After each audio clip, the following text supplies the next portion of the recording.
This is Lisa Tanner, and I am so excited today to be with one of my favorite Bring Your Book to Life graduates, Ian Garlic. And here's Ian's latest book, Video Testimonials That Land the Big Fish. And I've learned so much from Ian in our conversations and also from this fantastic book, and also from some of the videos that he and his team created for me. So I can't say enough good things about it, but let me first introduce you to Ian. So Ian and his team have produced 15,000 YouTube videos for law firms, digital agencies. That means marketing, healthcare, right? Yeah. Healthcare, Fortune 50 companies, and many other industries over the past 15 years. And a book coach, over 2,000 case study interviews. And we'll talk more about what case study interviews are, but you need to know as an author and as a business person. Millions of dollars in revenue generated from YouTube. And this is an Amazon #1 bestseller, Video Testimonials That Land the Big Fish.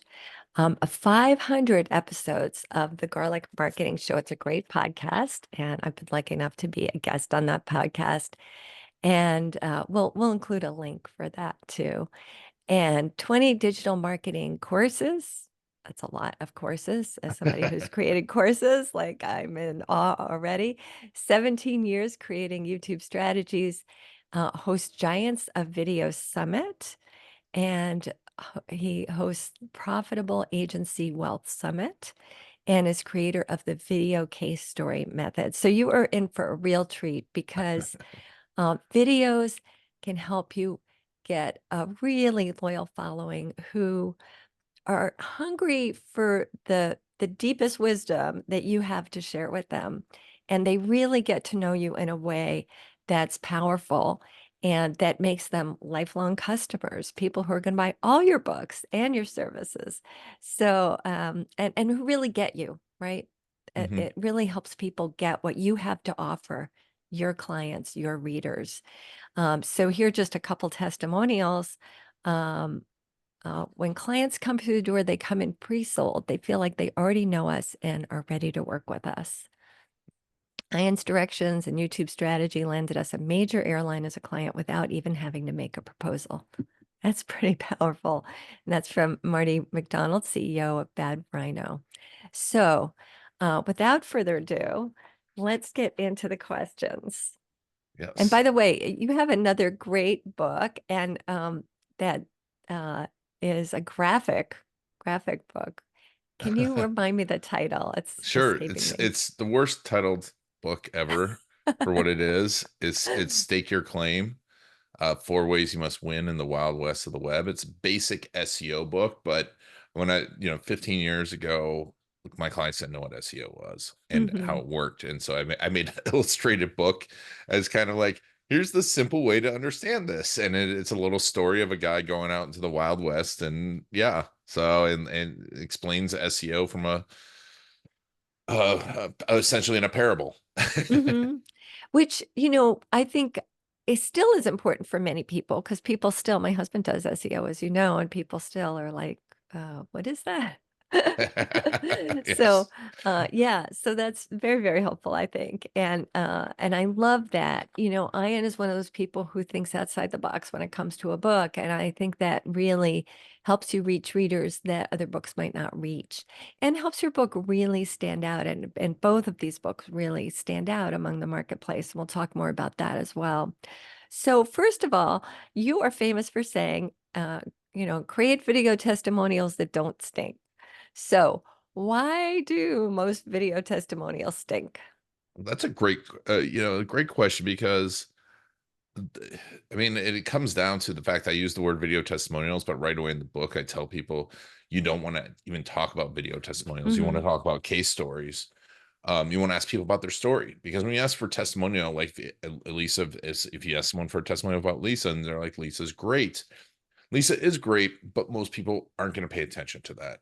They want to know why Lisa's great for them, what problems Lisa helps them overcome, and about these people that you've helped.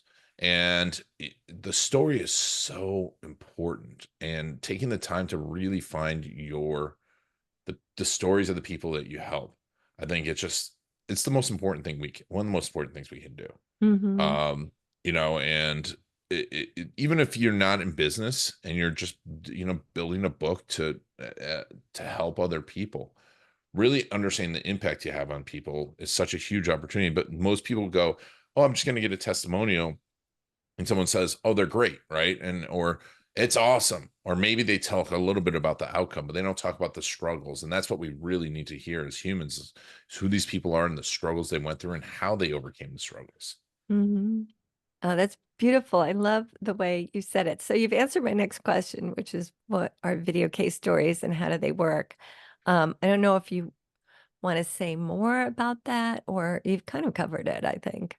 I mean, the biggest thing I think, and that's what the whole book is about, is dedicating yourself to a process of interviewing and understanding your customers. Mhm. And it's so fundamental, yet we all go for the shiny object. But, in the book, there's a story about a famous business person, but I'm going to do a little bit of a spoiler. It's Walt Disney. But, I learned another story from another author who is a Walt Disney expert. And, Walt used to not, I knew he walked the park. And I talk about that because he actually had a office where you could look at the opening of the entrance to Disney. And if you go to Disney World and count the steps in between trash cans, there's 30 steps because he watched people many steps they took between they bought a hot dog and they threw away the wrapper. So that level of observation carrying extended also to he would stand in lines at Disney World Mhm. and talk to people in the lines at Disney World. And the, like it's hard for us to remember. And it's hard for, especially if they're not of a certain age, that Walt at that point was the most famous person in the world, right? Mhm. And he would still, and well, a lot of people be like, "I'll outsource it," but he was like, "No, I need to hear it from Right. them." And I think that's just a demonstration of how important, because we want to do stuff for people, but then we forget to talk to the people we want to do stuff for. So I think that's what the methodology that's in the book is, how to do that well, and then how to dissect the stories and use them to improve how you serve the people, but also improve your marketing and your sales. Mhm. Yeah, and the book does that beautifully with so many great stories. You are a wonderful storyteller, and I think pick such inspiring stories. So it's a real treat to read, which isn't always true about business books. But Thank in you. this case, 100%. So, what should authors know about creating videos to market their books specifically? That's this is an important piece because I think a lot of people, I know a lot of people when they think of video and they think of YouTube, they think of it as a commercial, right? Yes. And that's the worst thing you can do. I think one of the things that I did right away is, I learned from, I got the idea from, I forgot her name, but you introduced me to her about putting the QR codes in the book. And at Oh, first, Tomorrow Monosoft. Yeah. tomorrow, yes. And she was great. She was a great guest, but this was years ago. I want to say like 8 years ago, but then, the pandemic shifted how QR codes work and how everyone has them.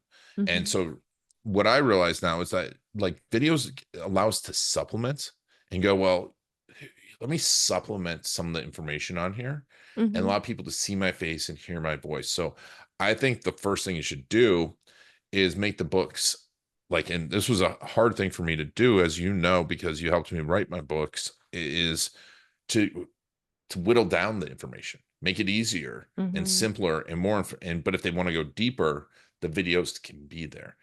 And this has an effect of people can discover the videos, but also it's an interesting effect with YouTube because your ideal readers will watch the videos and then YouTube will show those videos to people like your ideal readers.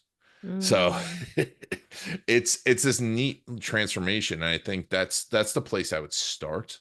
Mhm, Um, and then as far as other types of marketing, just little bits of information about it. And, as people want to learn more about it, then you just constantly talk about it. um, in your videos. I think being on podcasts too, video podcasts is a great way for people to encounter you.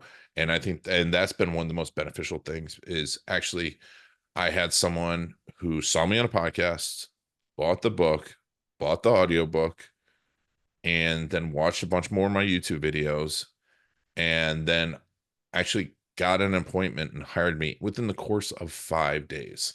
Wow. Right. And you didn't have to be like trying to convince them to hire you. You didn't need a proposal. No, Yeah. the book is amazing for that, and I think that's where we think I feel books are still one of the most powerful formats, but we need to think about them as the gateway into our videos, Hmm. and then the videos as the gateway into our books, and so sending people back and forth. I don't think that the books should be identical to your videos. I think they need to work together. I love that you're saying that because I often describe how the book supports your business and your business supports your book. And if you don't have any business plan around your book, it doesn't have the support it needs. And so I'm hearing this other piece that goes in that cycle is your video presence, right? Hmm. And that also has that similar um uh gosh, it's so sad. I am forgetting words. What's that thing that you exponential effect, there we go. Yeah. You know, things that have an exponential effect because they feed the book and the book feeds them. So, thank you for adding that to my equation. Yes. Yeah. Well, and it's a chance for people to encounter you. Yeah, People want to buy from a real person more so than ever before. And it's really cool when someone's read the book and then watched the videos and you can tell they feel like they know you. And I have to do the same thing, right? It's like yeah. it's like I got to know you and see your stuff. And then when I finally met you, it's like, oh, great. I feel like I know Lisa already. So, and I'm so glad that we know each other. Uh, Yes. and that is such a wonderful thing too when your clients become your friends. Hmm. And it doesn't happen necessarily with every client, nor, would that be really possible, I think, energy-wise. No. But I do think that those videos tend to attract to you people who are um, kindred spirits, really, right? And 100%. there's this 100%. beautiful connection that goes deep. Um, so what have you been doing to market video testimonials that land the big fish? And I will show this beautiful. I love this cover, by the way. Thank you. Love, love, love it. Thank you. One of the things I've done, I mean, I've done a lot and I'm constantly thinking about it. I think the podcast being on shows like yours is, fantastic. Being on these author spotlights is fantastic. Um, and then as I evolve other things and do other videos, I talk about it. Definitely have it like a direct link from my LinkedIn, direct link from my Facebook page. Has been very beneficial. I did Amazon ads for a little bit, and I'm going to do them again. I think, especially if you have a business, I think Amazon ads are one of the most powerful ways to market your business because you get this visibility on Amazon with people that have super high intent and are learners, right? And learners are, I think, because leaders are learners. And so in general, if they're willing to go out and find a book and read it about a subject, they're probably your ideal client. And you get this visibility, even if they don't buy the book, they see your name over and over and over and over again. And you don't have to pay for the impressions, you only pay for the clicks. And I think that I've done that, and that's been really powerful. And I'm gonna be setting up a free plus shipping now. Now that I've gotten like the Amazon status and stuff, is I'm gonna do a free plus shipping. Um, yeah, I mean, I've done a lot, and it's just a constant. I think that's a lot. I had in my mind originally the launch idea, like, hey, let's get this big launch, and I Hmm. realized reading like people like Ryan Holiday, he has a fantastic book, The Perennial Bestseller. Or, really looking into how books are sold. It's Hmm. it's it's the back catalog. So writing more books and Yes. and constantly putting out, you know, constantly talking about it because I think that's where it circles back to the book being evergreen as much as Hmm. possible. and then you supplement it with videos so that you can make the book evergreen. So you can make 2, 3, 4, 5 books. And I think I mean, that's my next big marketing push, are the pre-post shipping. And then I'm writing another book about YouTube. That's so exciting. And oh, I had a question for you based on what you were saying. I might have to come back to see if I can remember it. Um, but oh, I know. You had mentioned to me, I think, that you also did some bulk sales, right? Is that Oh, right? some Or bulk you, sales happened. I have yeah. Oh, so no tell idea. me. I have no idea how. I have no idea who. But like, I mean, it was very obviously because it was an even number, and I had like a 50 sale day. It was just like boom, 50 sales, boom, Hmm. 20 sales. And so, because usually it's like 2, 3, 7. It's Hmm. very rarely like an even number. Yeah. And yeah, that's really interesting to me. It's like when those 50 books happen, I'm like, man, I want to know, because someone's either giving them away or I don't know. It's like, Yeah. And I think that's where the QR codes can help too.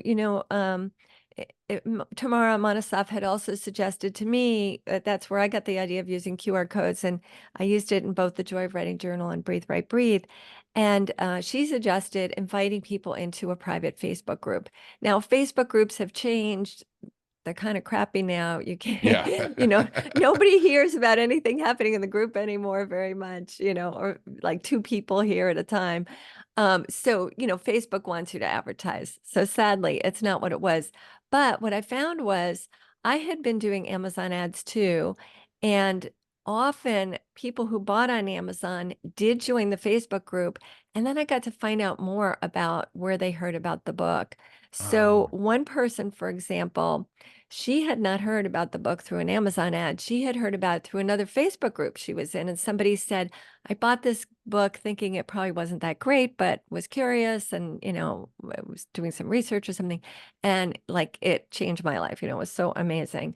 And so this person bought the Joy of Writing journal based on what that person said in the group, and then joined my Facebook group, and actually ended up working with me and hired me for one of my bigger programs, wow. and has been an amazing person to work with. Uh, and then I also saw like somebody, I saw that I'd gotten, it was a similar sale. It wasn't quite 50, it was like 37 or 47.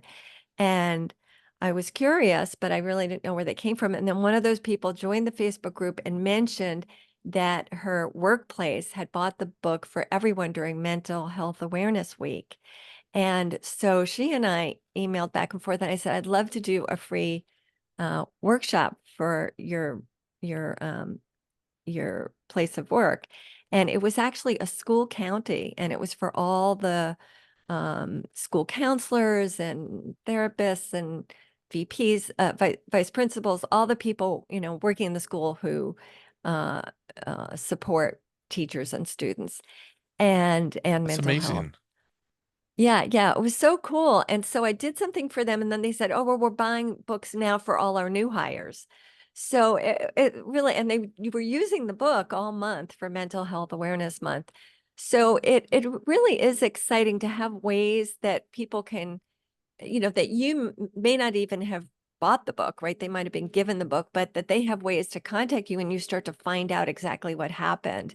And the business world, marketing world, that's always a good thing to know where Yeah. customers are coming from and what instigated those sales. So I think those might have originally been due to an Amazon ad, but then the resultant things that happen afterwards, it just kind of snowballs. So yeah, Yeah. I'm with you on that. Um, let's see. Any Well, strategies that you've, yeah, sorry. I want to say, I think this is where it's important to have stuff like YouTube and videos, is because if you just have a book, people can't encounter you. But if you have these other things for people to encounter you, it makes it easier for them to encounter you. And also, like you said, you had that Facebook group. You have something that says, "Hey, I'm open for business, but it's an easier way than just hiring me." Right? Yeah, yeah, people can get to know you a little bit first. And, there was a time when maybe that wasn't, I think it's, they say it's more important than ever. But I think it's always been important to people to feel a connection to whoever you're buying from. And when you're Oh yeah. not buying in person, these other things become more and more important. Yep. Yeah. Yeah. Any strategies that you've used that weren't very useful, in terms of book sales, things that were sort of a Yeah. waste of time? Man, there were a lot of Mhm. them. You know, I'm trying to think of what, because it's kind of like I just focus on what works. Because Yeah. that's what, being in marketing, you try stuff all the time and stuff just Yes. doesn't work. And I think a lot of people get hung up on the stuff that doesn't work. And I just kind of let it go. um if I start, and I think just inherently, and that's kind of why I have the bio by the numbers. It's like I've done so much that I forget, they're like, I forgot more than most people know. But Hmm. it's, you become instinctual. But I did a live stream, like a 3-hour live stream, I think. Hmm. That was not very helpful. um um um what else didn't work? I think it, because it all kind of works together. Yeah. So, Yeah. and I think, it's like some of the stuff wasn't super successful. I think the idea of the big launch, while I got a lot of, I did get a lot of people in, so I was able to get, status and be a #1 bestseller on Amazon right away. Um, I feel like, just in general, the heavy lift launches are something that, unless you really, really need that bestseller status for some reason, shape, or form, um, I just would avoid them, because it burns you out on marketing the book. Hmm. And I think that it's just like, I think the slow, steady talking about the book, getting on shows, years of it, so you're not completely sick of the book. Because I was a little sick of the book Hmm. after the launch. It's been a year since I launched it, but like for the few months after, I'm like, oh, this is the worst thing Yeah. ever. So And when you particularly, I mean, it sounds like maybe you didn't have that experience, but when you do things that take a lot of energy and don't really produce, it's easy to start to feel, um, uh, yeah, frustrated or disappointed and like, oh, why bother? And I do think it's important to go back to also kind of what we did and bring your book to life, writing that vision statement and yep. going back to that and keeping it alive in you. Maybe the vision's changed a little, but keep going back to that vision statement because I think it re-energizes you, and it reminds you, even when something feels like, oh, that wasn't really successful, it may not be an activity you want to repeat if it, didn't bring in much, but to really remind yourself, hey, you know what? There were 4 people at that book event in that bookstore, even though 10 showed up, 10 signed up, and then, the weather was too Yeah. gorgeous and 4 people showed up. But and 3 of those bought the book, and they were all so engaged. And Yeah. it's important to remember it's not always about the numbers. It is important No. to have a lot of your activities be focused about, is this effective? Is it efficient?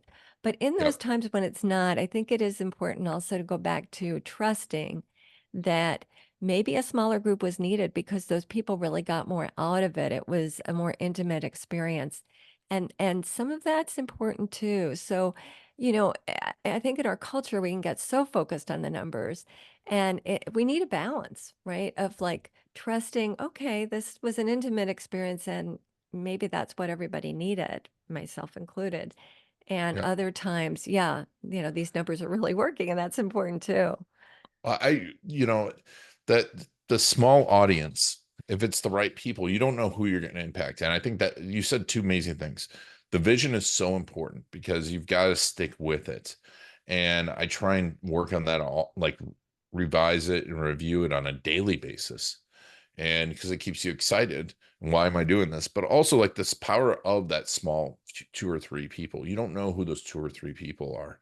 Hmm. And, you don't, there's a, Audible has, not from, like amazing free series when you're a member of, they call it Words of Music, and they're little biographies. And there's one of Sting, and he reads it and sings and stuff, and it's amazing. But he talks Wow. about when like the moment like they flew over, the police flew over, saying the police flew over to New York, and they were playing in like Rochester, upstate New York. And it was, as you know, being in the Northeast, it was one of those like huge snowstorms. And they had a booked show, but because the snowstorm was so bad, only three people showed up, and they still played their hearts out. And those three people were the three biggest DJs in the country, and that's what made the police famous, is Wow, because what a playing for those great three. story. Yeah, it's a fantastic, that one is really really good. So I won't ruin why, like do you know why he's called Sting? No. It's in the book. I won't ruin it for Okay. Oh, you anyone, but sound like it's my dad. My dad was an English teacher, and that's he would start to tell us a story, and then what happened next, Dad? You have to read the book. you have to read the And book. I have to say, I didn't become a really avid reader till like, I don't know, 10th grade or something. I think I was slightly dyslexic and I was a slow reader. So my parents were super avid readers. And so it was kind of interesting that I enjoyed books, but it was not the easiest thing. And oh, those words would just like, ah. I feel But you. I will read the book. Now I'm more of an avid reader and I'm not, yeah. Yeah, listen to, yeah, it's an audiobook. Oh, I it's don't an think it's, audio. yeah, I don't think actually it's written at all. It's only an hour. Oh, It's an okay. hour and a half. And it's fantastic because he like he'll play a song and then tell the story of the song. And it's really Wow. cool. Okay. Yeah, and it's It's just on like Audible? it's on Audible, yeah. Okay, cool. Yeah. Yeah, and then I'll put this in a blog post too. So, and yeah, if people see it on YouTube, comment and let us know if you listen to the Sting audio. That would be fun to hear. And also just any ideas that you get out of this interview, anything you try, and let us know how it worked. Come back and let us know. Yeah. Um, so you're an inspiring storyteller. What are some of the secrets to a compelling and impactful story? Oh man. I mean, it's obviously telling stories, right? Knowing your audience, knowing the goal of the story, right? Where are we going Mm, with it? Um, that's having multiple stories and being able, I think it's like practicing being able to tell them. That's one of the things we do with case stories is like you've got to know what you want to do with the story and who you're talking to. That's it's people want the story format, but the story format really hasn't changed. It's like it's connection, conflict, conclusion, story arc, and within there's always a hero's journey and blah blah blah. But it's pretty simple. mm, It's just knowing the audience and like, hey, do I have a minute to tell someone a story, or do I have 10 minutes, right? Or like I could have gone that Sting story, right? I could have gone deeper into it and pulled it out longer if I, but I'm like, hey, and this is not a sitting around a dinner table. hmm And so I think that's it, having a collection of them and constantly collecting them, um, and constantly using them and watching. And that's why I love it, like, especially if we can get a live audience and tell the people. Um, I just had like a little workshop speaking gig I put on Friday at an event, and a small event, like 30, 40 people. And it was like, I'm like, this is an awesome opportunity to test out some stories. It's kind of like being a hmm comedian, right? And so I think that's the key to it.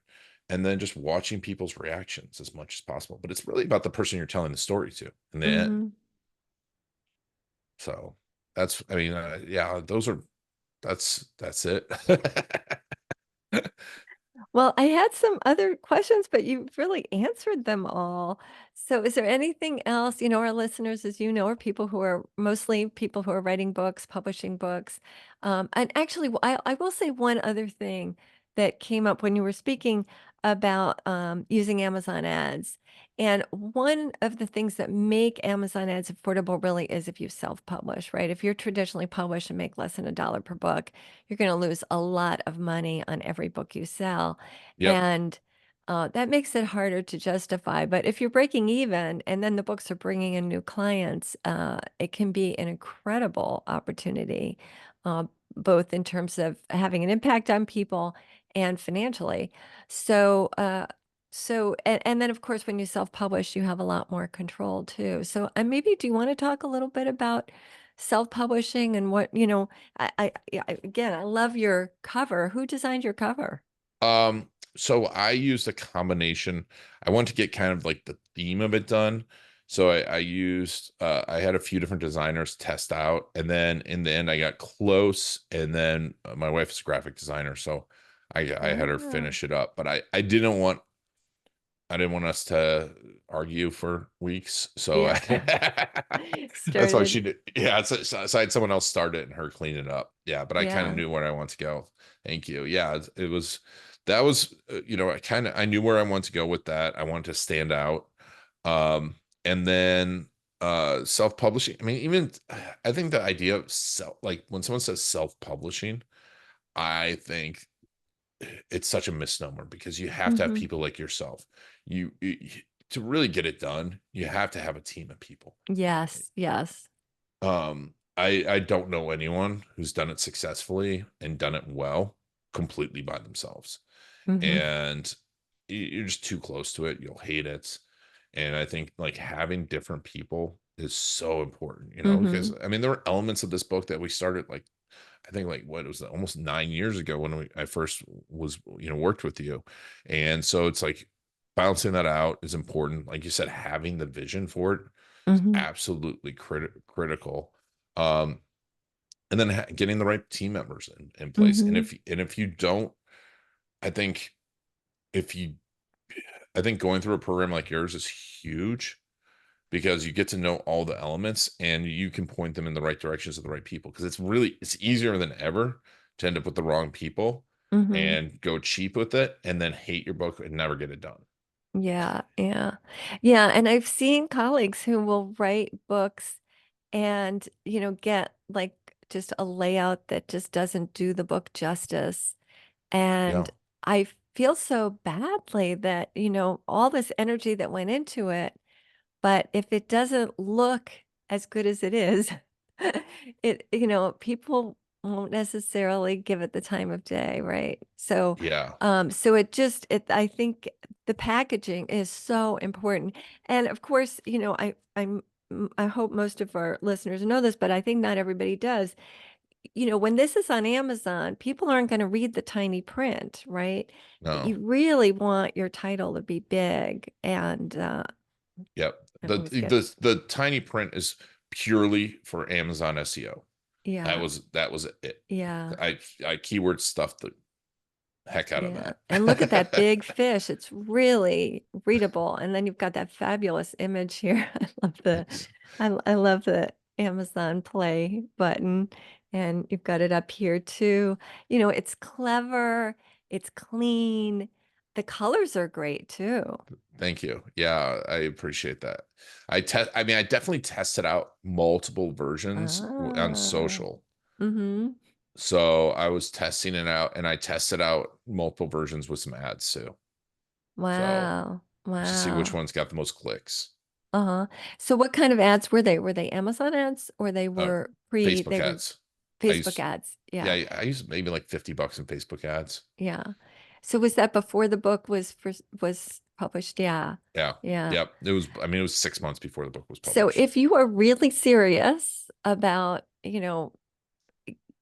doing the research and getting your book right, Anne is an incredible resource uh, for really testing things so that you get all the details right. And I can say, I'm an Aries. I tend to try to do things quickly. And I did consult some experts, and one of the experts I consulted gave me really bad advice, and I'm still kind of reeling from that because it's messed up some of the things I could have done with Amazon.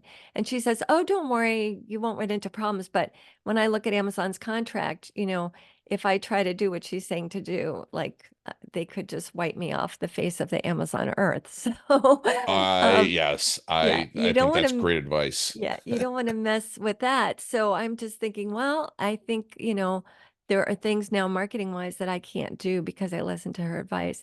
Now that's not my publisher. My publisher has been amazing. But anyway, so you know, you have to be careful about who you take advice from, and sometimes you'll make mistakes.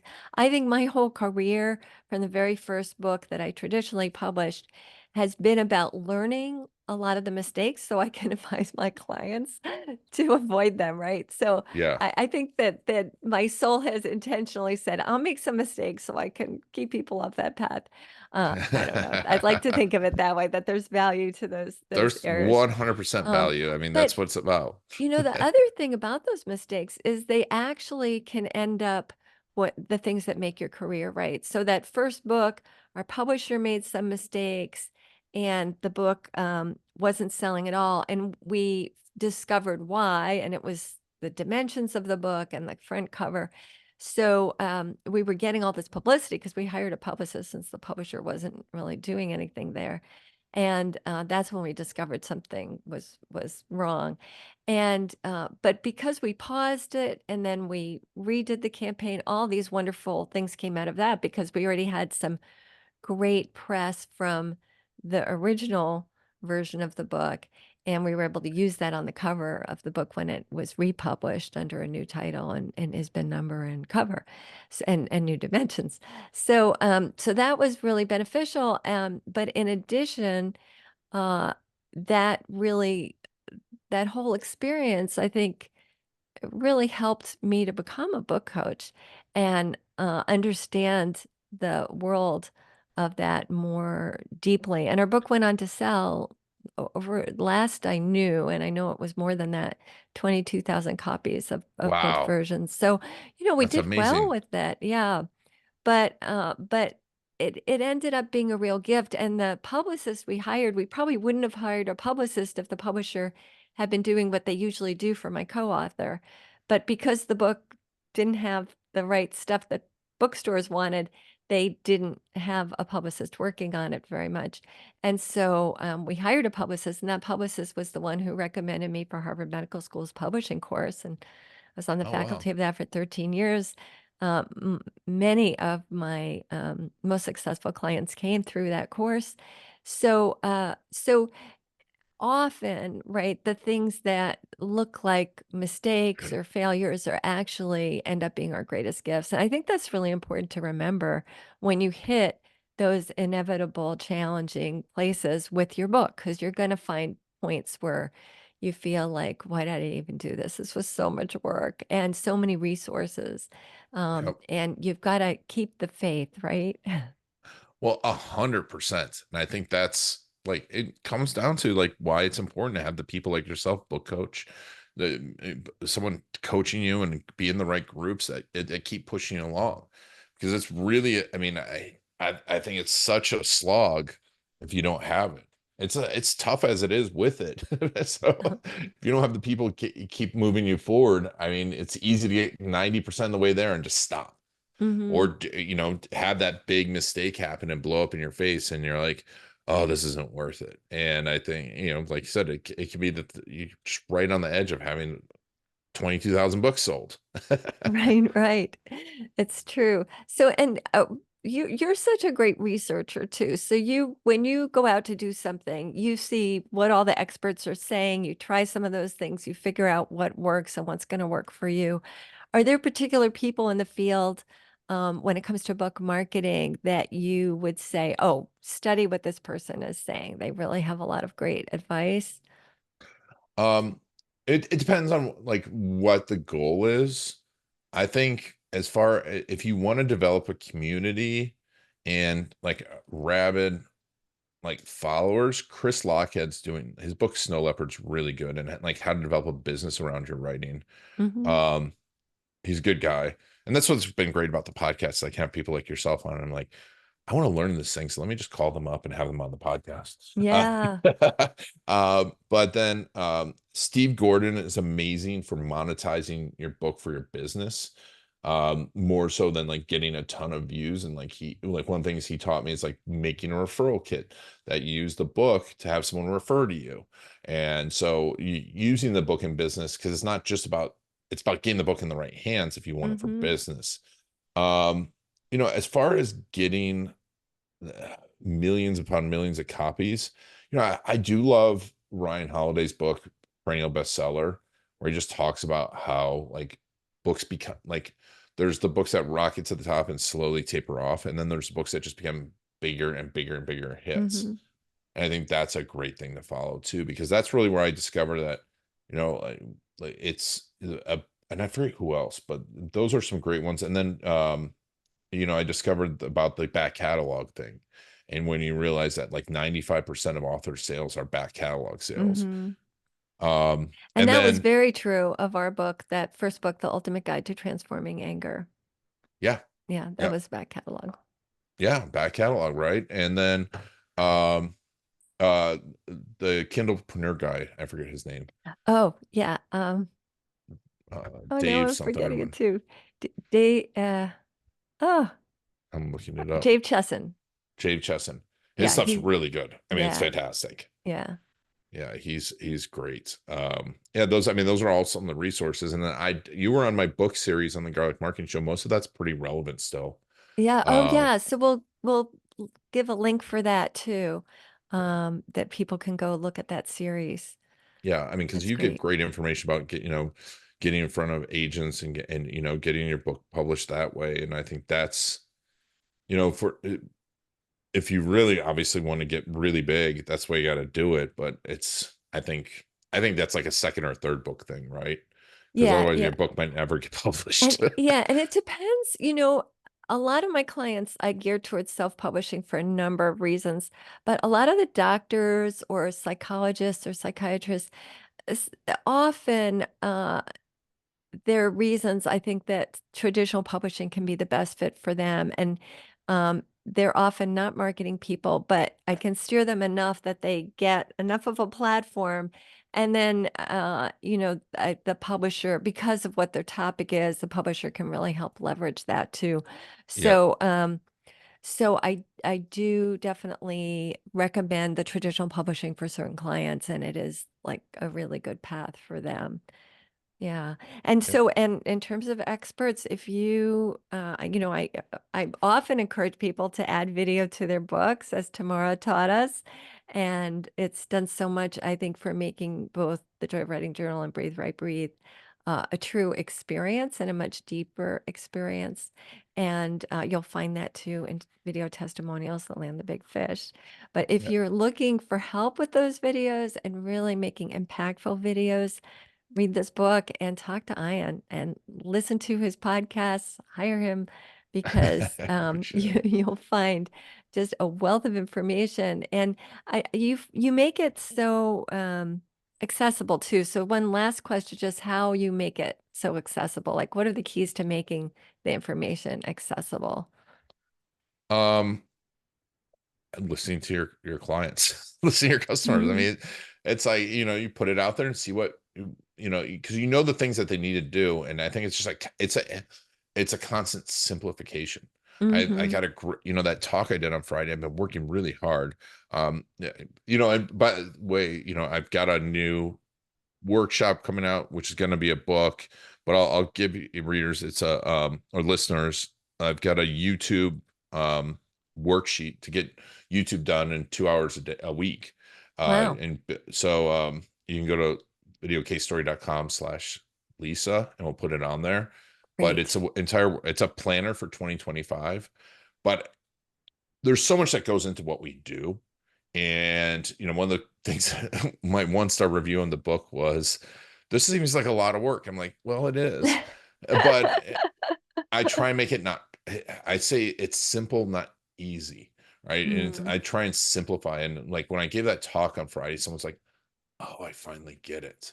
I'm like, but it's because I was listening to the people, seeing what their questions are, and talking through to people and being like, okay, this is what they don't get. So when I think the more you can talk through hmm.